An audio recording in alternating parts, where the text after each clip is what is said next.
IAS officer షరతు కేసీఆర్ కాళ్ళు మొక్కిండు చూడు ఇట్లా. కాళ్ళు మొక్కించిన షరతును రిటైర్డ్ అయిపోయిన తర్వాత ఇప్పుడు రేవంత్ రెడ్డి గారు రెడ్కోకు చైర్మన్ చేసిండు. ఆయన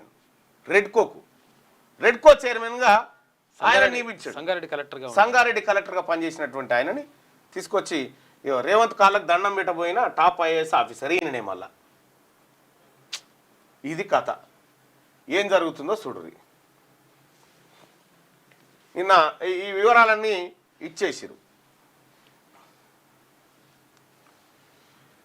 ఎస్, దాన్ని కొనసాగించేది ఒక ఆధిపత్య కులాలన్నీ ఒకటే. మీరు గుర్తుపెట్టుకోరు. ఒక ఊర్లో సపోజ్ ఒక ఊర్లో సర్పంచ్గా ఒక బీసీ ఆయన పోటీ చేసిండు, ఇంకొక ఆయన రెడ్డి ఆయన పోటీ చేసిండు అనుకో.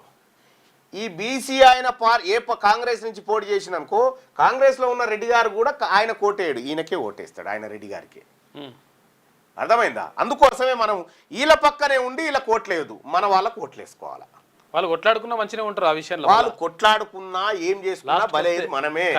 అందుకోసమే మనం ఓట్ల రాజకీయమే చేయాలి. గ్రామాల పొంటి ఇలా చైతన్యం వచ్చి బీసీలంతా ఇలా మంచిర్యాల అక్కడ సభ ఉంది, ఇప్పుడు నేను బయలుదేరాలి ఆడికి. అందుకే సుదర్శన్ అన్నని ఇవి చెప్పమని చెప్తా ఉన్నా. ఏముంటాయి ఇందులో? పత్రికలు మనవి కావు, టీవీలు మనవి కావు, ఏవి మనవి కావని చెప్పిన కదా అసెంబ్లీలో మన నిండు సభలో నిలబడి. అదే కథ ఇక్కడ కొనసాగుతుంది. బీసీ ప్రజలారా అప్రమత్తంగా ఉండాలి. మొట్టమొదటిసారిగా ఈ దేశంలో ఒక బీసీ బిడ్డకు ఉపరాష్ట్రపతి అయ్యే అవకాశం వచ్చింది. ఆ అవకాశంలో ఆయన గెలవాలి అని మనస్ఫూర్తిగా నేను బీసీ బిడ్డగా కోరుకుంటా ఉన్నాను.